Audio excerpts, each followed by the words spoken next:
সুপ্রিয় দর্শক, আসসালামু আলাইকুম। আপনাদের সবাইকে স্বাগত জানাচ্ছি এখনকার আলোচনায়।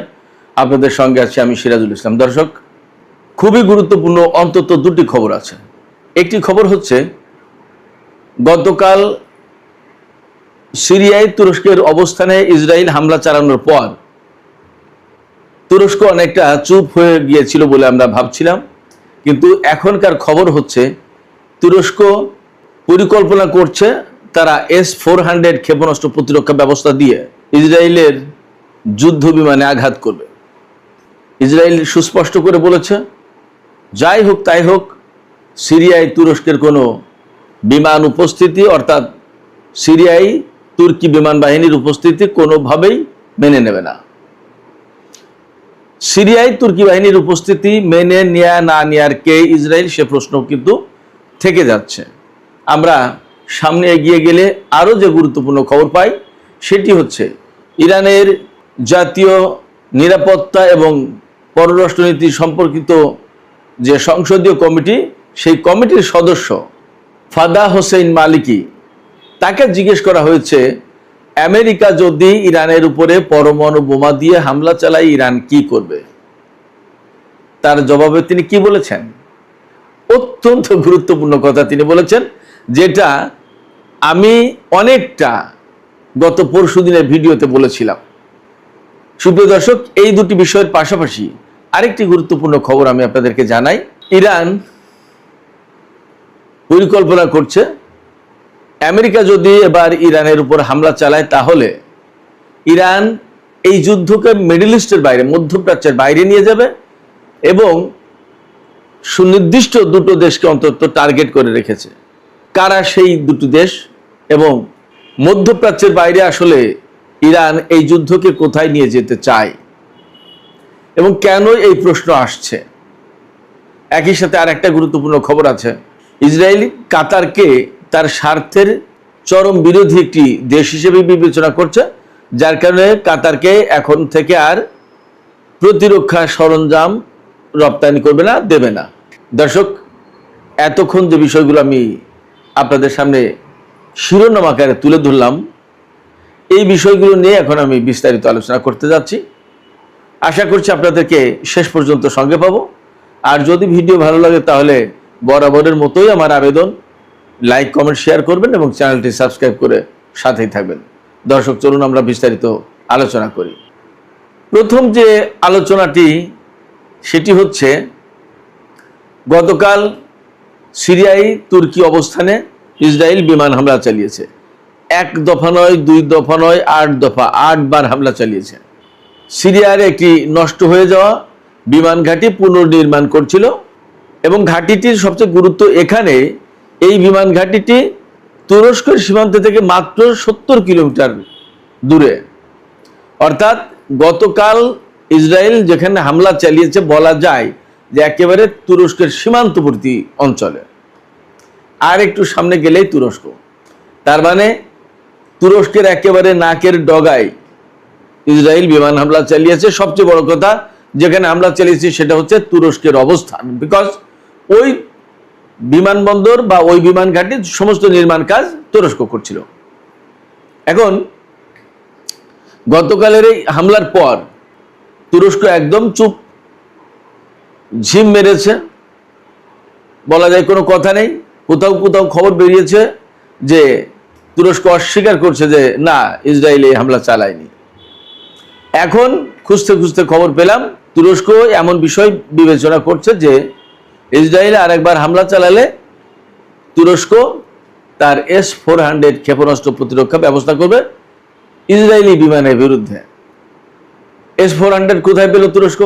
আপনাদের নিশ্চয়ই মনে আছে, রাশিয়ার কাছ থেকে পেয়েছিল। আগের বার ডোনাল্ড ট্রাম্প যখন ক্ষমতায়, তখন তুরস্ক F-35 যুদ্ধ বিমানের জন্য আমেরিকার সাথে বহুদিন দরবার করেছে, তার ওই বিমান কেনার জন্য টাকাও দিয়ে আসছে প্রচুর পরিমাণে, কিন্তু আমেরিকা দেয়নি। তখন তুরস্ক অনেকটা রাগ করে বা আমেরিকাকে চাপে ফেলানোর জন্য রাশিয়ার কাছ থেকে S-400 কিনেছিল।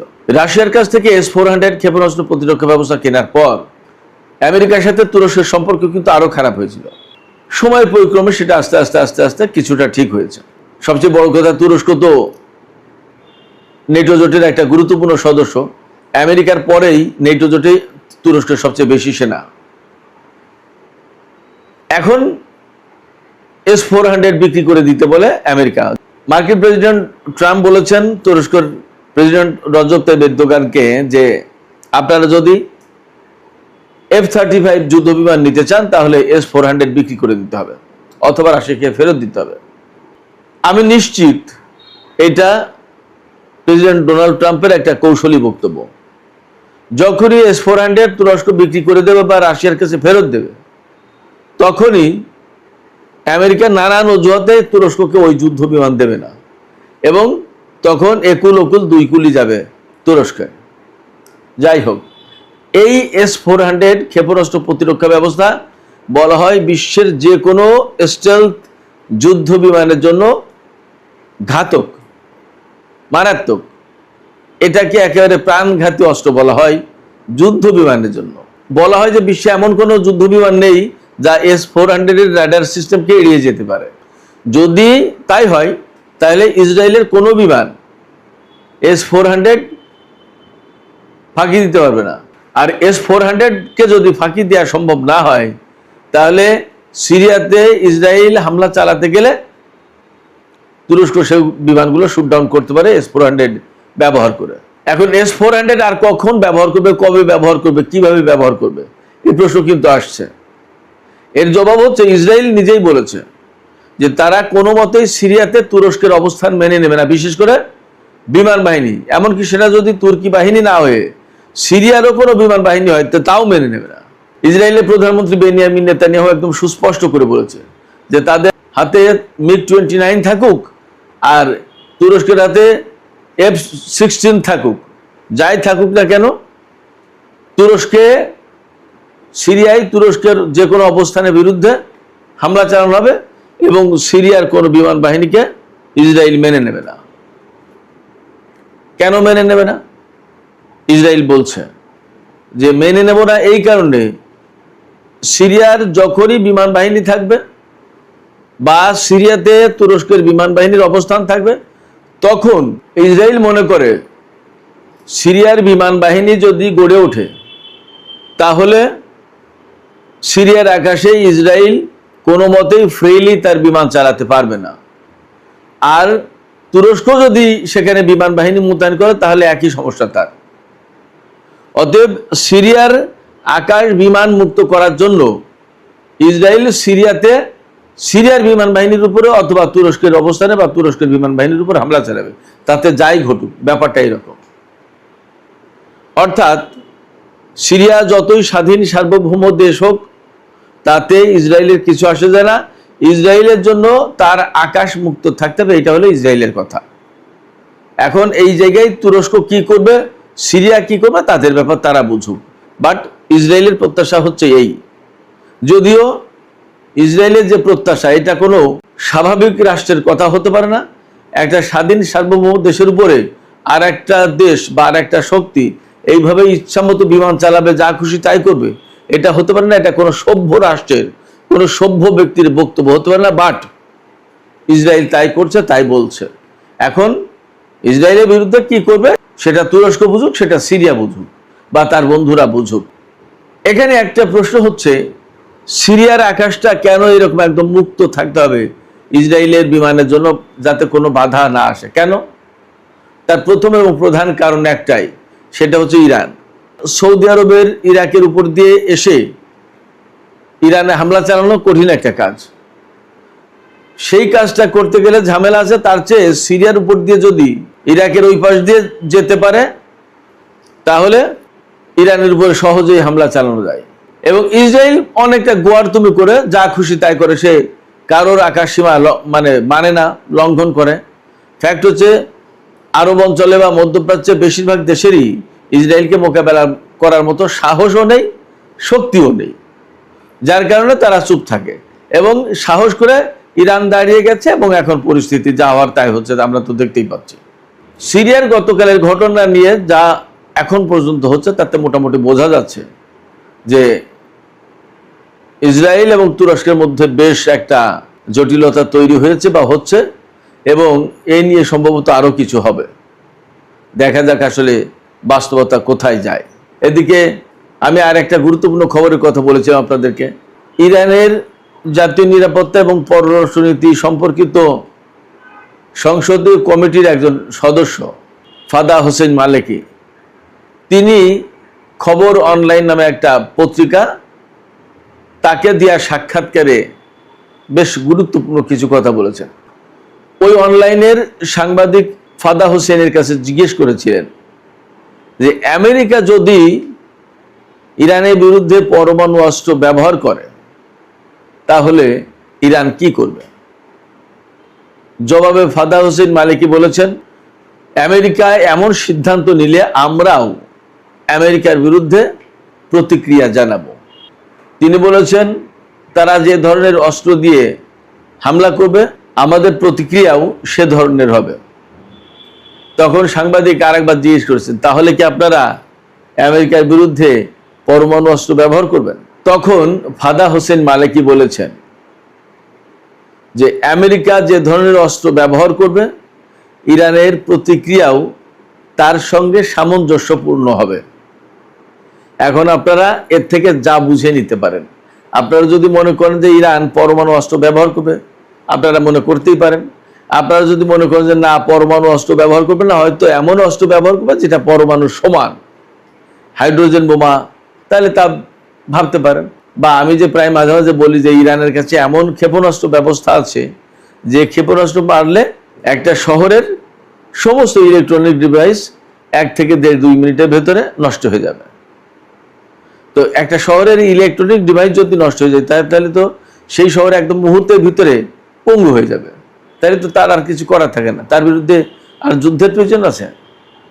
এরকম নানা রকম জল্পনা আছে। তবে ফাদা হোসেন মালিকির যে বক্তব্য তাতে বোঝা যাচ্ছে, তিনি যে ইঙ্গিত দিয়েছেন তাতে ইরানের জবাব সমপর্যায়ের জবাব হবে, অর্থাৎ পরমাণু অস্ত্র ব্যবহার হতে পারে। ইরান এই ব্যাপারে যথেষ্ট সতর্ক সচেতন আছে এবং পরমাণু অস্ত্র ব্যবহার হলে ইরান তার জবাবে কি করবে সেই বিষয়টাও তাদের একদম পরিষ্কার সিদ্ধান্ত আছে। এদিকে আমেরিকার বিরুদ্ধে ইরান দীর্ঘমেয়াদী যুদ্ধের প্রস্তুতি নিচ্ছে। ইরান মনে করছে ডোনাল্ড ট্রাম্পের মেয়াদ অন্তত আরও 2.5 বছর আছে। এই 2.5 বছরের ভেতরে ডোনাল্ড ট্রাম্প ক্ষমতা থেকে যাচ্ছে না, আর সে হয়তো যুদ্ধও শেষ করবে না। এই যুদ্ধ যদি শেষ না করে তাহলে পরবর্তী প্রেসিডেন্টের উপরে এই যুদ্ধ শেষ করার দায় দায়িত্ব গিয়ে পড়বে। তার মানে ডোনাল্ড ট্রাম্প এই যুদ্ধকে একটা দীর্ঘমেয়াদী যুদ্ধে রূপান্তরিত যদি করে বা করতে পারে তাহলে ইরান কি করবে। ইরান সেই জায়গায় বলছে যে তারাও এই দীর্ঘমেয়াদী যুদ্ধের একটা প্রস্তুতি নিচ্ছে। অবশ্যই ইরানের কৌশল এখানে ভিন্ন। ইরান আরও কয়েকদিন আগে থেকেই বলছে যে আমরা আগে ডিফেন্সিভ ছিলাম, এখন আমরা অফেন্সিভ হব। অর্থাৎ আগে আমরা নিজেদেরকে রক্ষার চেষ্টা করেছি, এখন আমরা আক্রমণ করব শত্রুপক্ষকে। সেক্ষেত্রে আমেরিকা যুদ্ধ যতই দীর্ঘমেয়াদী করে টেনে নিয়ে যাওয়ার চেষ্টা করুক, ইরান কিন্তু এখন আক্রমণের মাত্রা বাড়াবে আমেরিকার উপরে। এবং আমেরিকার উপরে যখনই আক্রমণের মাত্রা বেড়ে যাচ্ছে তখন আমেরিকা এই অঞ্চলে থাকবে কি থাকবে না, যুদ্ধ চালাবে কি চালাবে না, তাদের ক্ষয়ক্ষতির মাত্রা কি পর্যায়ে থাকবে, এই সমস্ত অনেক কিছু ভাবতে বাধ্য হবে। হয়তো তখন আমেরিকা এই অঞ্চল ছেড়ে চলেও যেতে পারে। ইরানের টার্গেট এইটা। সেই জন্য ইরান বলছে যে আমরা দীর্ঘমেয়াদী যুদ্ধের প্রস্তুতি নিচ্ছি। তবে ইরানের যে টার্গেট এখন সেটা হচ্ছে যে আমেরিকার বিরুদ্ধে আক্রমণাত্মক যুদ্ধ শুরু করা, এবং আক্রমণাত্মক যুদ্ধের মাধ্যমে আমেরিকার উপরে চাপ সৃষ্টি করা যাবে এবং সেখান থেকে তারা যুদ্ধ শেষ করতে বাধ্য হবে, আর হরমুজ পরিণত খোলা হবেই না। ইরানের একজন কমান্ডার, তিনি হচ্ছেন ব্রিগেডিয়ার জেনারেল নাগদি। ব্রিগেডিয়ার জেনারেল নাগদি বলেছেন যে আমরা একজন ট্যাক্সি ড্রাইভারের কথা যতটুকু বিশ্বাস করি বা যতটুকু আস্থা রাখি, ডোনাল্ড ট্রাম্পের কথায় আমরা ততটুকু আস্থাও রাখি না। তার কারণ হচ্ছে ডোনাল্ড ট্রাম্প কখন কি বলেন এবং সেই কথা 24 ঘন্টা পরে থাকবে কিনা, কিংবা আগামী 2 দিন পরে কি হবে, এর কোনো প্ল্যান পরিকল্পনা কোনো ব্যাপারে কোনো ধারণা নেই। ডোনাল্ড ট্রাম্পের ধারণা রাখে না, ধারণা করে কথাও বলে না। ফলে সে কখন কি বলছে, কখন কি হচ্ছে তার কোনো ঠিক ঠিকানা নেই। সেই জন্য তার উপর আমরা কোনো আস্থা রাখি না। এখানেই তিনি উদাহরণ দিয়েছেন যে একজন ট্যাক্সি ড্রাইভারের কথায় আমরা যতটুকু আস্থা রাখি ততটুকু আস্থা ডোনাল্ড ট্রাম্পের উপরে রাখি না। ইরানের পক্ষ থেকে আরেকটা ঘোষণা আছে, খবর বেরিয়েছে, ইরান যদি আবার আক্রান্ত হয়, আমেরিকা যদি ইরানের উপর আবার হামলা চালায়, তাহলে ইরান এই যুদ্ধকে শুধু মধ্যপ্রাচ্যের ভেতরে সীমাবদ্ধ রাখবে না, মধ্যপ্রাচ্য থেকে বাইরে নিয়ে যাবে। কোথায় নিয়ে যাবে? ইরানের পরিকল্পনা হচ্ছে এই যুদ্ধ প্রয়োজনে ইউরোপ পর্যন্ত নিয়ে যাওয়া হবে। এবং প্রাথমিকভাবে ইরান বিবেচনা করে রেখেছে বা টার্গেট করে রেখেছে দুটি ইউরোপের দেশের উপরে হামলা করবে। ইউরোপের দেশ বলতে ইউরোপের যে সমস্ত দেশে মার্কিন ঘাঁটি আছে এবং যে ঘাঁটি ব্যবহার করে ইরানের বিরুদ্ধে হামলা চালাবে, সেই সমস্ত ঘাঁটির উপরে। মধ্যপ্রাচ্যের বেশিরভাগ ঘাঁটি আর হামলা চালানোর মতো অবস্থায় নেই, একদম শেষ। মার্কিন পঞ্চম নৌবহরের ঘাঁটি তো একেবারেই শেষ, এবং পঞ্চম নৌবহরের ঘাঁটি শেষ হয়ে যাওয়ার কারণে সেখান থেকে আমেরিকা কোনো সাপ্লাই দিতে পারছিল না আব্রাহাম লিঙ্কন জাহাজে, যার কারণে আব্রাহাম লিঙ্কনের খাদ্যের অভাব দেখা দিয়েছে, সমস্ত সবকিছুর অভাব দেখা দিয়েছে। যে সমস্ত সংকট তৈরি হয়েছে আব্রাহাম লিঙ্কনের, সেটা মূলত এই কারণে। বাহরাইনের পঞ্চম নৌবহরের ঘাঁটি একদম শেষ, সেখান থেকে আর রিসাপ্লাইয়ের কোনো সুযোগ নেই। এই কথা পিট হেগসেস ডোনাল্ড ট্রাম্পের কাছে গোপন রেখেছে। এখন যখন আব্রাহাম লিঙ্কনের অবস্থা খুব খারাপ, যখন খবর ছড়িয়ে পড়েছে, তখন আর গোপন রাখতে পারছে না। এখন এই বিমানবাহী রণতরীকে সরিয়ে নিয়ে যাওয়ার চেষ্টা করছে। একইভাবে মধ্যপ্রাচ্যের বেশিরভাগ ঘাঁটি ধ্বংস হয়ে গেছে। সে কারণে আমেরিকাকে এখন ইরানের বিরুদ্ধে হামলা চালাতে হলে আশপাশের নিকটবর্তী যে সমস্ত ইউরোপীয় দেশ আছে, যাদের ঘাঁটিতে বিমান বা ক্ষেপণাস্ত্র রেখে সেখান থেকে ইরানের উপর হামলা চালাবে। তো ইরান সেই সমস্ত জায়গায় পাল্টা হামলা চালাবে, টার্গেটটা এই করেছে, পরিকল্পনা এরকম। এই ক্ষেত্রে কোন দুটো দেশের কথা ভাবা হচ্ছে? ইরান বিবেচনা করছে প্রথমত বুলগেরিয়াকে, পূর্ব ইউরোপের দেশ বুলগেরিয়া, হাঙ্গেরি বুলগেরিয়া পাশাপাশি দেশ। এই বুলগেরিয়া থেকে তাদের ঘাঁটি ব্যবহার করে ইরানের উপর হামলা চালানো হতে পারে। ইরানও প্ল্যান করছে যে তারা এই সমস্ত দেশে মার্কিন অবস্থানে হামলা চালাবে। আর একটা হচ্ছে সাইপ্রাস। সাইপ্রাস হচ্ছে ভূমধ্য সাগরের ভেতরে একটা দ্বীপ দেশ, ইসরায়েল, সিরিয়া, তুরস্ক থেকে বেশ কাছে। এই সাইপ্রাস বেসিক্যালি ইউরোপের ভেতরে পড়েছে এখন দেশ হিসেবে। এই সাইপ্রাস থেকেও সেখানে সাইপ্রাসের ঘাঁটি ব্যবহার করে আমেরিকা ইরানের উপর হামলা চালাতে পারে। যদি হামলা চালায় তাহলে ইরান সাইপ্রাসের উপরেও হামলা চালাতে পারে।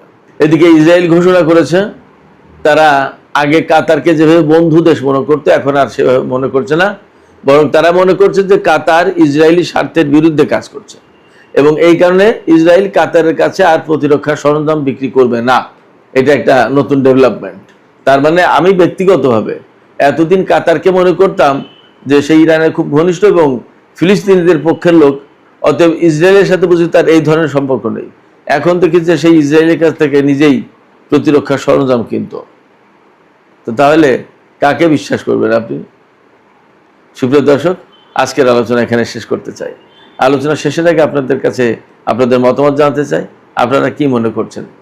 আমরা দুপুরের ভিডিওতে বলেছিলাম যে তুরস্ক একদম চুপ হয়ে গেছে, বাট এখনকার ভিডিওতে কথা বলতে হচ্ছে যে তুরস্ক নাকি ইসরায়েলের বিমান বাহিনীর বিরুদ্ধে S-400 ক্ষেপণাস্ত্র প্রতিরক্ষা ব্যবস্থা ব্যবহার করবে।